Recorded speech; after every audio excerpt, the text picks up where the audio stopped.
אני חווה כאן סיטואציה לא פשוטה, ואני זקוקה שתתייגו כל עורך דין שמתמחה בזכויות אדם, שמבין את הבעייתיות של מה שקורה פה ברגע זה. כל הורה של חייל בצה"ל, כל אדם ששפוי בדעתו ומבין מה קורה כאן ומתחולל ברגעים אלו. אני אספר לכם את המקרה. הבת שלי התגייסה לפני בערך שבוע וחצי. התגייסה וכרגע היא נמצאת בטירונות.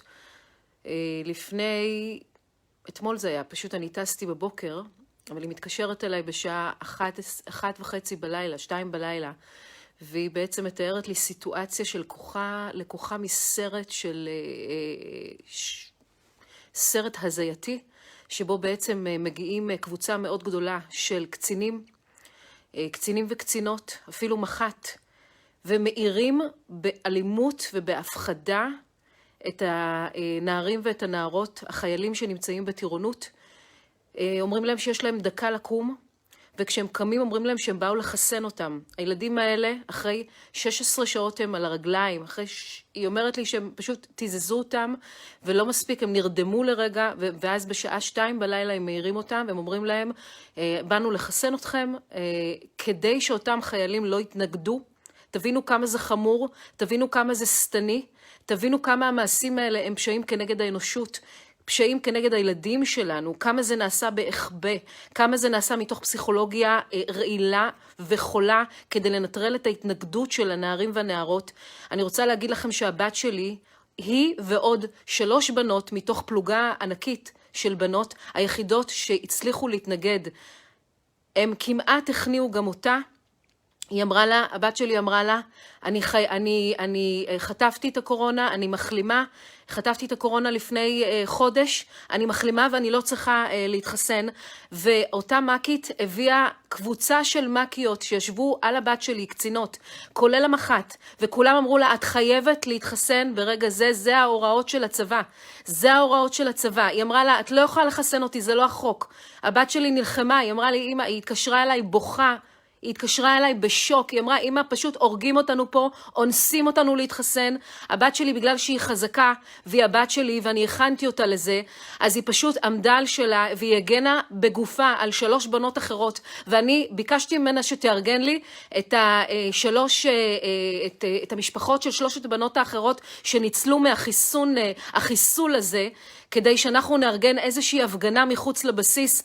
אני רוצה לדבר עם ראש הממשלה, אני רוצה לדבר עם שר הביטחון, אני רוצה לדבר עם המפקד של הבסיס הזה בדרום. אני רוצה להבין מה הם עושים לחיילים שלנו, לילדים שלנו בלילות, כשמאירים אותם בשעה 2 בלילה, ואומרים להם שהם הולכים לחסל אותם מבלי התנגדות, בגלל שאין להם, הם ישנים מאוד, אומרים להם תקומו, מבהילים אותם. היא אומרת ש10 בנות התנגדו, אבל בגלל שעמדו עליהם משהו כמו איזה 20 קצינים, הם בסוף נכנעו ולקחו את החיסון. היא אומרת ש10 בנות אמרו לאותם אנשים, לאותם קצינים, אנחנו רוצים לקבל את העצה של ההורים שלנו, אנחנו מבקשים לא לעשות את זה. אני רוצה לקבל את העצה של אמא שלי, ואותם קצינים ישבו עליהם ואמרו להם, אין לכם זכות לקבל כרגע שום טלפון, אתם עושים את החיסון הזה עכשיו. חברים, מה שקורה פה זה פשעים כנגד האנושות, זה פשעים כנגד הילדים שלנו, זה פשוט ייהרג ובל יעבור. אין לי מה להגיד, אין מה לשלוח את הילדים שלנו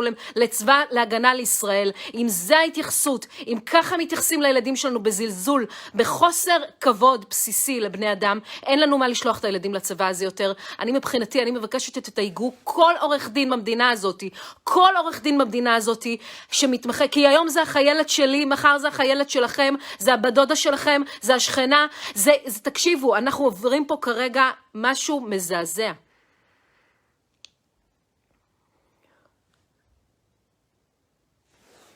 המזל הגדול שלי זה שהבת שלי מספיק חזקה. עכשיו, אתם רוצים לשמוע קטע הזוי? היא מתקשרת אליי עכשיו, והיא אומרת לי, ואין לי גם דרך לעזור לה, אני אומרת לה, יפה שלי, תחזיקי מעמד, הם לא יכולים לחסן אותך בכוח. אני מבטיחה לך, אני אוציא אותך משם אם צריך, אני אביא גדודים ואני אוציא אותך מהמקום הזה.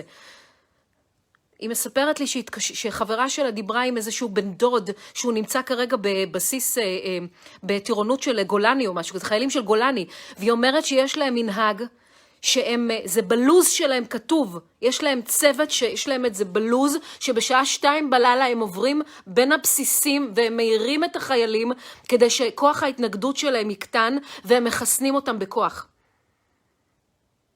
אתם שומעים מה שאני אומרת לכם? אתם שומעים את הפשעים האלה? הם מחסנים אותם בכוח. עכשיו, לילדה שלי, מה שהמח"ט אמר לה, זה שפשוט נשארו, הם אמרו להם, אנחנו לא היינו מהירים אתכם, אבל פשוט נשארו לנו בקבוקים, שזה שקר מוחלט. אוקיי, שימו לב לפסיכופתיה, שימו לב לשקרים, שימו לב למניפולציות, זה פשוט הרייך הרביעי, ומה שהם עושים שם זה נאציזם. זה פשוט המשך של הנאציזם. להעיר ילדים תמימים בני 18, ב2 בלילה, בצעקות רמות, ולהגיד להם, קדימה, אתם מתחסנים עכשיו? ומה שהכי מטורף, זה שהחייל הזה של גולני הראה שזה בלוז שלהם, הם עושים את זה, והם משקרים בדיוק כמו ששיקרו ליהודים, שאמרו להם, אתם נכנסים עכשיו, אמרו להם, אתם נכנסים להתקלח, ואתם תקבלו אחר כך מרק חם ועבודה, והם נכנסו למקלחות המוות.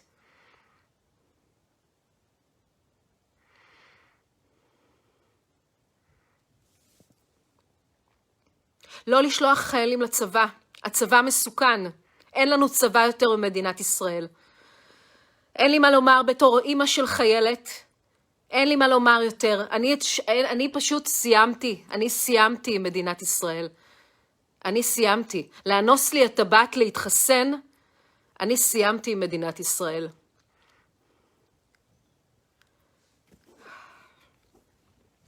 בבקשה תשתפו את זה בכל מקום. תודה רבה לכולם.